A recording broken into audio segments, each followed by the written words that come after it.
My parents called me the ugly high school graduate, and they disowned me. 11 years later, I walked into their empire wearing success like armor. But that's a story for later.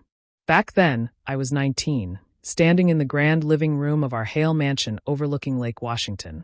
My graduation cap still clutched in my trembling hands. The house gleamed with every luxury imaginable. Marble floors, crystal chandeliers, and walls lined with awards and glossy magazine covers praising Hale Atelier, the fashion empire my parents had built. My father, Richard Hale, towered over me in his tailored suit, his expression unreadable. My mother, Vanessa, sat on the velvet chaise, her hands folded neatly, eyes downcast as if she could pretend this confrontation wasn't happening. And then there was Camille, my sister, radiant and perfect, every inch the golden child they adored. "I can't believe you actually wore that," Camille whispered, smirking as she glanced at my modest dress. "You look plain. Typical Madison." The words pierced me sharper than any knife. I swallowed hard and lifted my chin. "I'm proud of my choice. I'm going to study computer science. Not fashion. Not this world," I said, trying to inject strength into my voice. Richard laughed, a cold, hollow sound that bounced off the marble walls. "You'll never be one of us," he said, and his words felt like a verdict, final and irreversible. Camille leaned closer, her voice dripping with cruelty. "You were never one of us." And there it was, the confirmation I had always feared. My parents, the people who were supposed to love me unconditionally, had decided I didn't belong. Vanessa didn't speak. She didn't defend me, didn't try to soften the blow, just sat there with her eyes fixed on the floor, a silent witness to the destruction of my confidence and the first real shattering of my heart. Tears burned my eyes, but I refused to let them fall in front of them. I had learned early that vulnerability around my family meant weakness, and weakness had never been rewarded. That night, I packed a small duffel bag with the few belongings I could carry, my hands shaking as I zipped it shut. Outside, the storm raged over Seattle, rain pelting the windows and wind howling through the towering pines.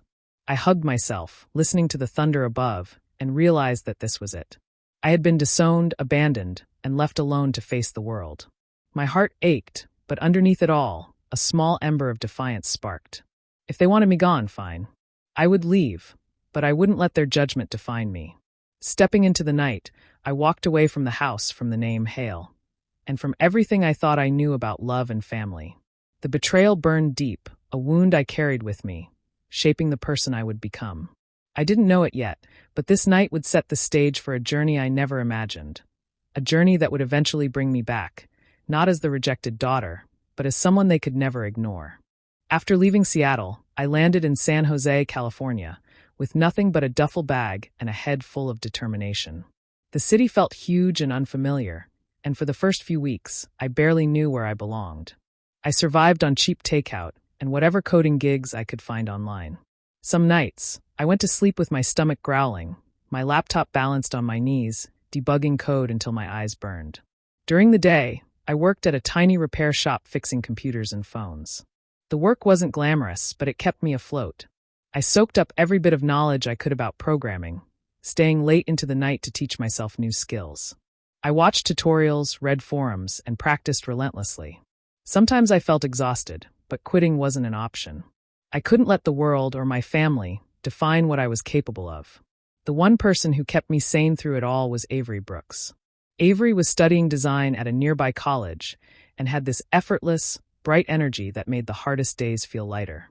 We'd spend hours talking about dreams, failures, and everything in between. Avery never judged me, and for the first time in years, I felt like someone believed in me. When my confidence wavered, Avery reminded me why I had to keep pushing. Even with my growing skills, rejection became a constant companion. I'd apply to startup jobs and tech companies, only to receive polite, no thanks emails. It was frustrating, and more than once, I questioned if I was cut out for this world. I didn't realize at the time that Richard had quietly used his contacts to block my chances in the industry. Every door that closed felt personal, but I refused to stop knocking. Each rejection became fuel, driving me to learn more, code faster, and become better. I took on small freelance projects, building websites and writing scripts for local businesses. Each completed project boosted my confidence a little more, and slowly, my skills began to speak louder than my doubts. I spent countless nights debugging, redesigning, and refining, knowing that every challenge was preparing me for something bigger. By the time I was 25, my persistence finally paid off. I landed an interview with ByteBridge, a small but ambitious startup. I remember walking into their office feeling nervous but determined, hoping my years of struggle would show. Within weeks, I was offered a position as a systems architect. Suddenly, my hard work had a platform, and I could finally put my ideas into action. At ByteBridge, I threw myself into every project, solving complex problems and designing systems that others said were impossible.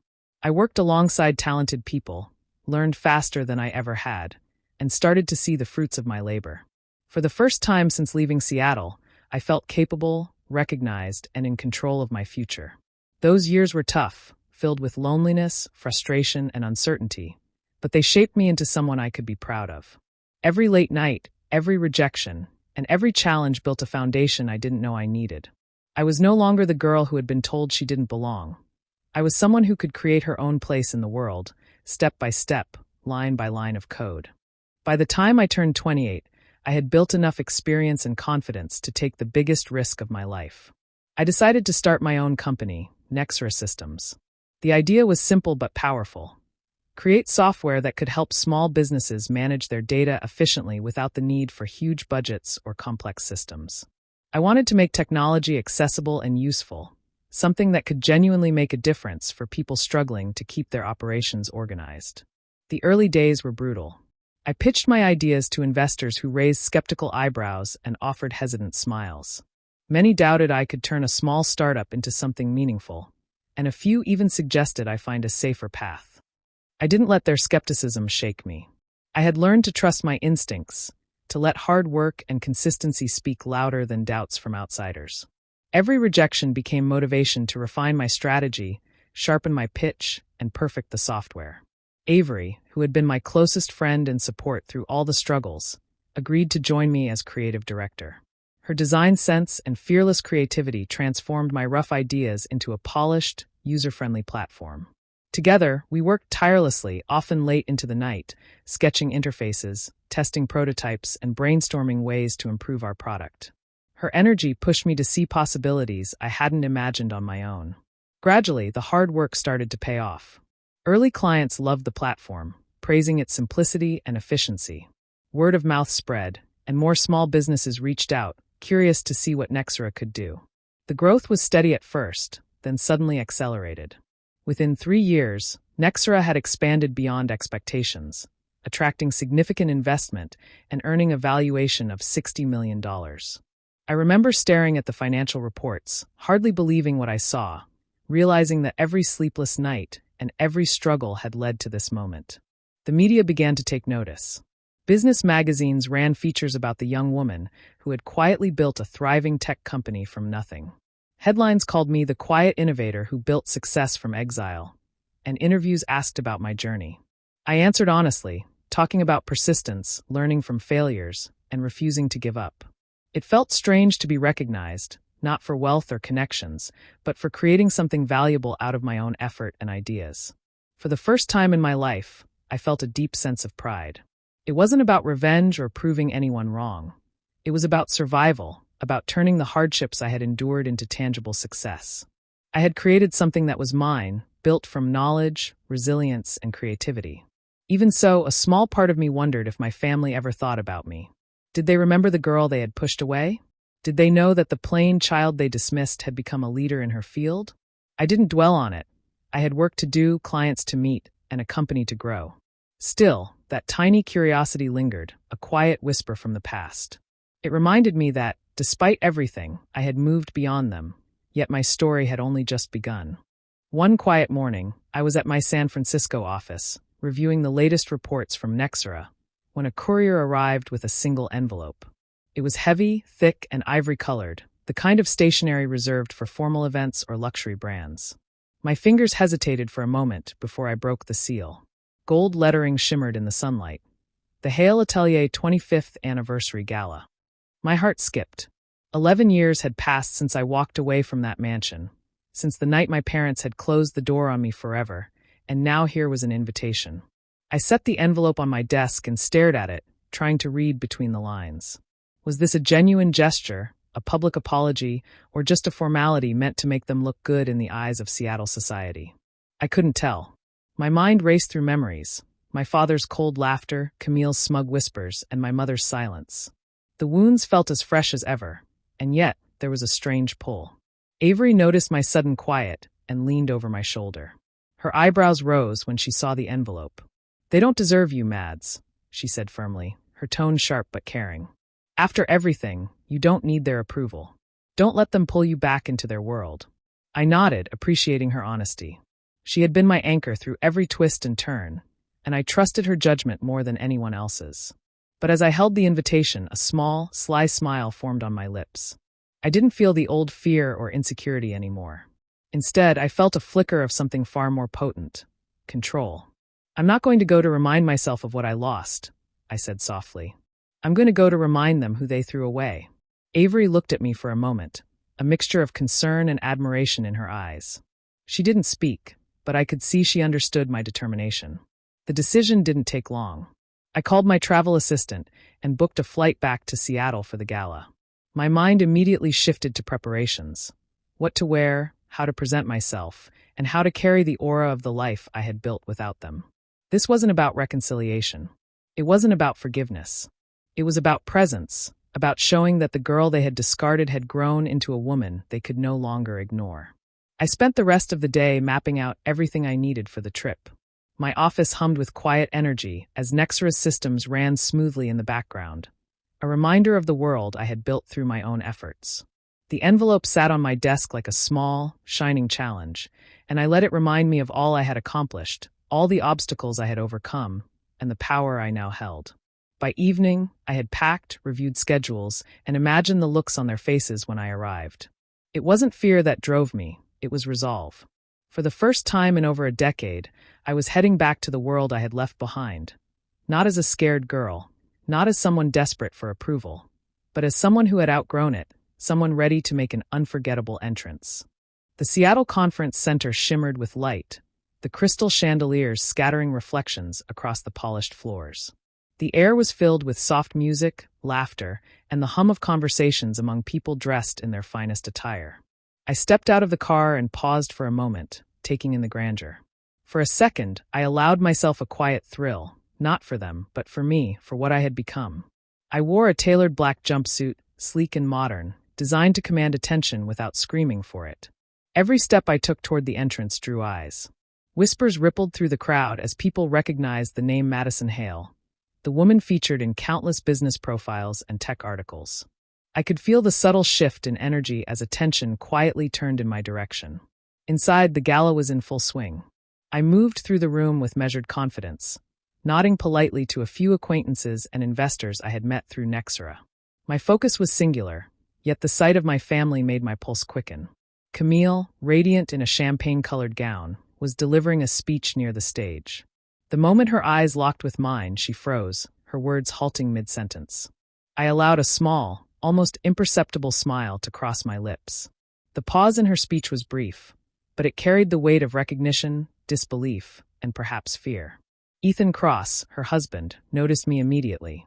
Calm and composed, he approached with a curious look, his interest evident. "Madison," he said, extending his hand.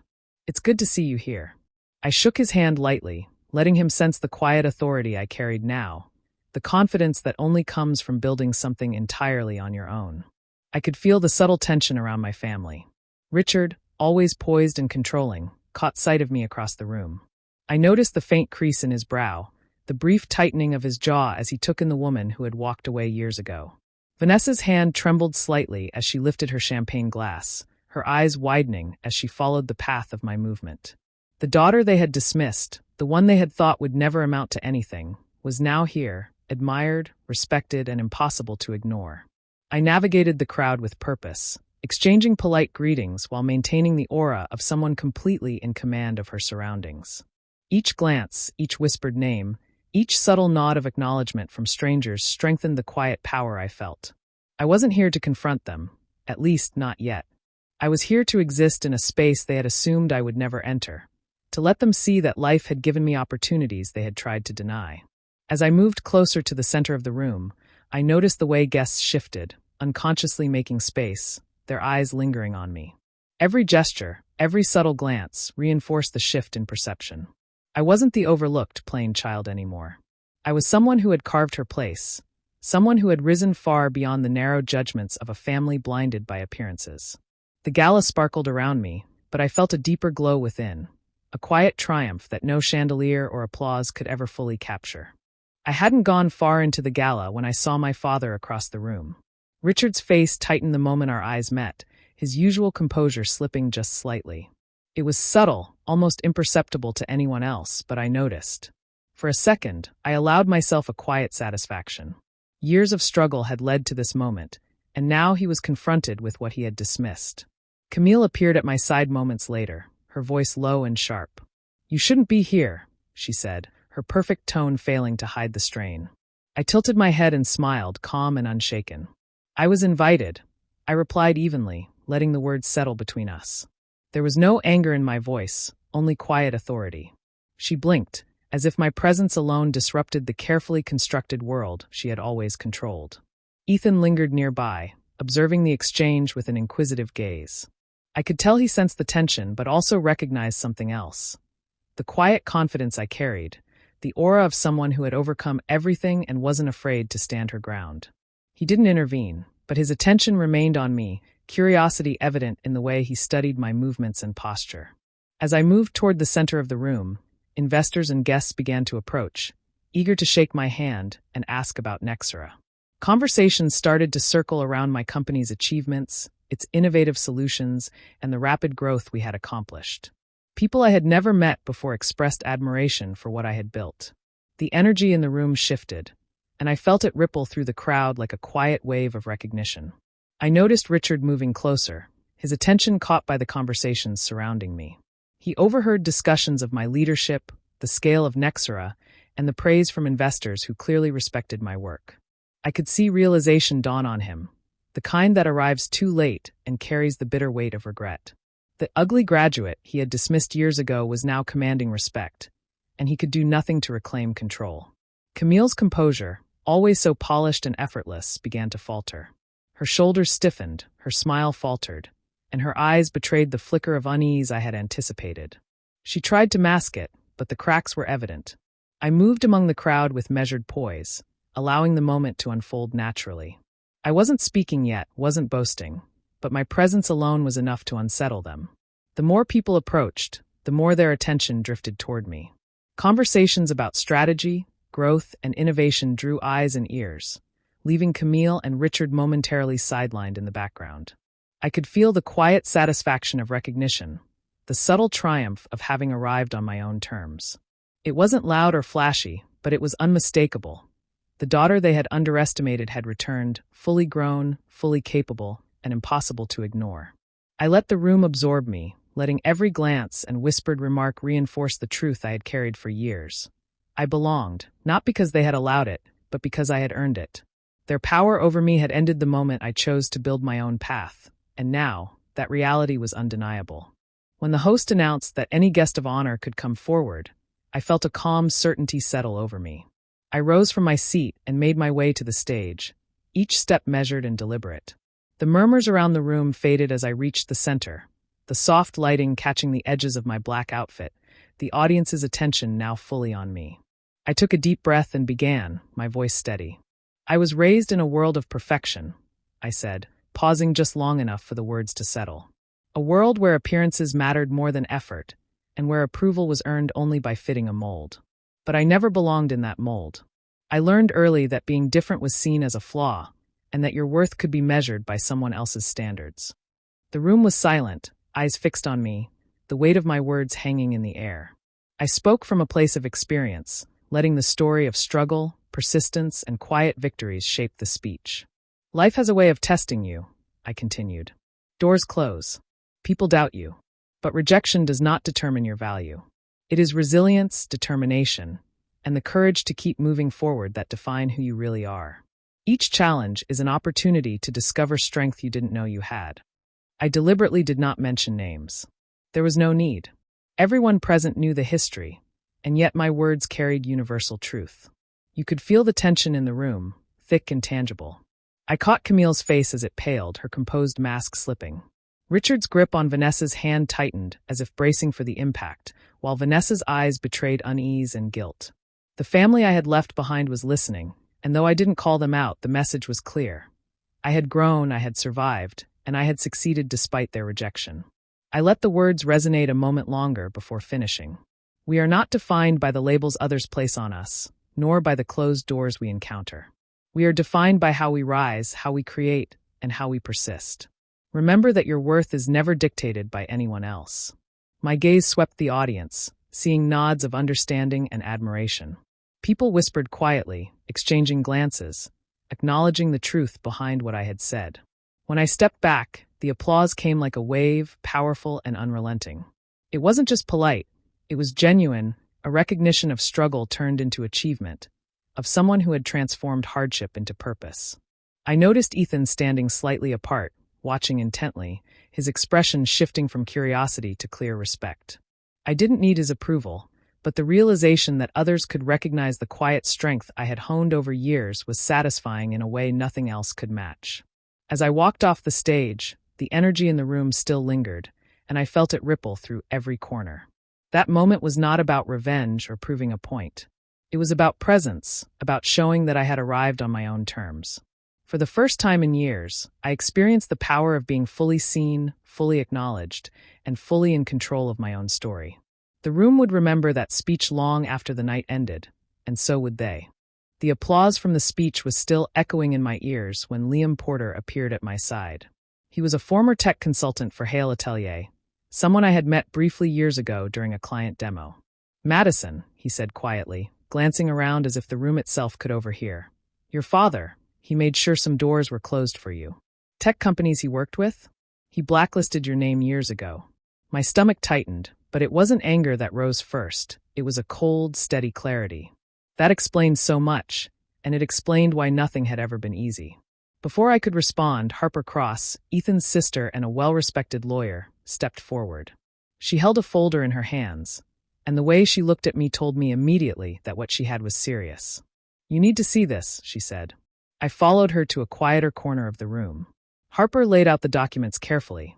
Camille's latest project, a smart textile initiative that had been getting attention in the fashion industry, was built using my original algorithm. My code, the very framework I had designed at Nexera years ago, now being presented as her own work. I felt the air go out of my lungs. My work, the countless nights debugging and building, the innovations I had carefully honed, it had been stolen. And not by some stranger, but by my own sister, the golden child, the one my family always praised. Harper pointed to the patent filings, showing the code line by line. It was identical, copied in full detail. Every signature move, every optimization I had created, somehow repurposed under Camille's name. I swallowed hard, forcing my mind to steady. I felt the weight of years of betrayal settle in a new way. My parents had turned away from me, Richard had sabotaged my opportunities, and now Camille had taken what I had built and claimed it as her own. The emotional sting of being cast aside merged with a sharper, strategic clarity. This wasn't just about being hurt anymore. This was about action, about setting things right with precision. I let myself breathe, focusing on the reality in front of me rather than the rush of anger. My revenge could no longer be just words or presence. It had to be exact, measured, and undeniable. The proof was here: the patents, the code, the history of my work. Every piece of it would be used to show the world what had really happened. I looked at Harper and nodded. "Thank you," I said quietly. This changes everything." A part of me felt a cold satisfaction. The betrayal had been personal, but now it could be exposed publicly, with facts that couldn't be denied or brushed aside. In that moment, the shift inside me was complete. I had arrived at the point where survival and pride were no longer enough. My next moves would be deliberate, calculated, and surgical. Emotional pain had set the stage, but now strategy would lead the performance. I would not just be recognized for what I had built. I would make certain the world knew who had truly created it and who had tried to steal it. This was the beginning of the reckoning, and I was ready. I waited until the perfect moment, standing near the center of the gala where investors and guests were gathered. Camille was speaking to a small group, smiling confidently, unaware that the truth was about to surface. I approached her deliberately, letting my presence draw attention without raising my voice. The room's energy shifted as people noticed the tension building between us. "Camille," I said, calm and measured, "you stole my work. You built your empire on my code." The words hung in the air, precise and undeniable. There was no accusation, only fact stated clearly. Conversation stopped mid-sentence, and all eyes slowly turned toward us. The confidence Camille had worn like armor wavered immediately, her composure cracking as she searched for a response. She opened her mouth to deny it, her voice shaky. "That's not true. You're imagining things." But Harper stepped forward, holding the folder that contained the evidence. She laid the patent documents on a nearby table where everyone could see. The lines of code were identical to Nexera's framework, every detail matching my original work. The proof was undeniable. Gasps spread through the crowd like wildfire, whispers growing louder with each passing second. Ethan's expression darkened as the pieces fell into place. He looked between Camille and the documents, realization dawning across his face. I could see the disbelief in his eyes, the way he processed that the woman he had trusted was now at the center of a web of lies. He didn't speak yet, but his presence made the room even more charged, a silent acknowledgement of the betrayal. Richard's reaction was immediate but contained. His investors shifted uncomfortably, murmuring among themselves as the scandal became impossible to ignore. A few stepped back, their interest cooling, their trust shaken. Deals that had seemed solid only moments ago were now questioned. The empire that my family had spent decades building started to show cracks. The carefully maintained illusion of perfection, giving way under the weight of truth. Vanessa's voice trembled as she reached out, pleading, "Please, just stop, Madison." Her words were weak, desperate, but I didn't answer. I let my silence carry the weight of everything she had ignored for years. Each second stretched, letting the evidence and reality sink in. My lack of reaction spoke louder than any words I could have used. I watched as Camille's confidence collapsed completely. She tried to smile, tried to laugh it off, but the crowd was no longer hers. Investors, journalists, and guests were now focused on me, on the proof, and on the undeniable truth that her success had been built on theft. The murmurs grew into a buzz of outrage and disbelief. In that moment, the Hale empire began to crumble. The control my parents had held for so long was slipping, their influence unable to withstand the exposure. The people who had once bowed to their power now questioned it openly. I felt a strange mixture of satisfaction and calm clarity. This wasn't revenge fueled by anger. It was the result of patience, strategy, and persistence. The empire that had dismissed me was now unraveling before my eyes, and I was ready to watch it happen, silently and completely. The morning after the gala, the city woke to shocking headlines. Newspapers and online outlets screamed. Fashion empire faces lawsuit over stolen tech. My phone buzzed constantly. Messages from reporters, investors, and colleagues flooded in. Camille's name was everywhere, attached to her latest project and the scandal that had erupted overnight. The evidence was undeniable, and the public had no reason to doubt it. Ethan, who had stayed distant during the fallout, finally made a choice. He publicly separated from Camille, citing a breach of trust and ethics he could no longer ignore. Harper, meticulous and determined, filed the official legal action against both Camille and Hale Atelier. Investors once loyal to Richard began pulling their support, hesitant to stay tied to a brand now tarnished by scandal. Every step of the process was calculated, exposing not just the theft, but the cover-ups and manipulations that had kept my family's empire afloat for so long. Liam Porter contributed to the wave of exposure by releasing his records, showing Richard's attempts to sabotage my early career, blocking opportunities, and manipulating contacts to ensure I struggled. The pattern was clear. What had seemed like random setbacks in the past was actually a deliberate effort to keep me from succeeding. The pieces of the puzzle, once scattered, now painted a damning picture of deceit and betrayal. By midday, the Hale name had shifted in public perception.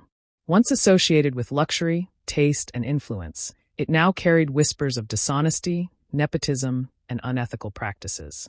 Their carefully curated reputation had crumbled under scrutiny, and I felt a quiet satisfaction knowing the truth was finally out. Later, I agreed to meet Richard and Vanessa at a small cafe in Seattle. It was modest, far from the grandeur of their mansion or the gala, and it seemed fitting. They arrived looking older, subdued, diminished by the weight of everything that had happened. Their usual air of control was gone, replaced by a tentative, almost fragile presence. Vanessa's voice shook as she spoke, barely above a whisper. "We're sorry," she said, her eyes pleading for forgiveness that I wasn't sure I wanted to give. I looked at them both, taking in the faces that had once made me feel small, unworthy, and invisible. Years of rejection, manipulation, and betrayal had left their mark, but not on me. I had grown beyond their control. I responded simply, letting the words carry the weight of everything they had failed to see. "You called me ugly, but it was your hearts that were." The statement hung between us, calm but undeniable, a reflection of all the pain they had caused and the clarity I had gained. Without another word, I stood, letting the quiet power of my presence speak for itself. I stepped out into the gray Seattle light, feeling the chill against my skin, but also a warmth I hadn't felt in years. Freedom. I was stronger than before, unbroken, and fully in control of my own life. The past had shaped me, the betrayals had tested me, but they had not defeated me. I walked forward, leaving the shadows of their world behind, stepping into a future I had built entirely on my own terms. Do you think I handled it right by confronting my family and exposing everything? Or should I have just walked away quietly? I'd love to hear your thoughts in the comments. Don't forget to subscribe and hit the bell for more stories.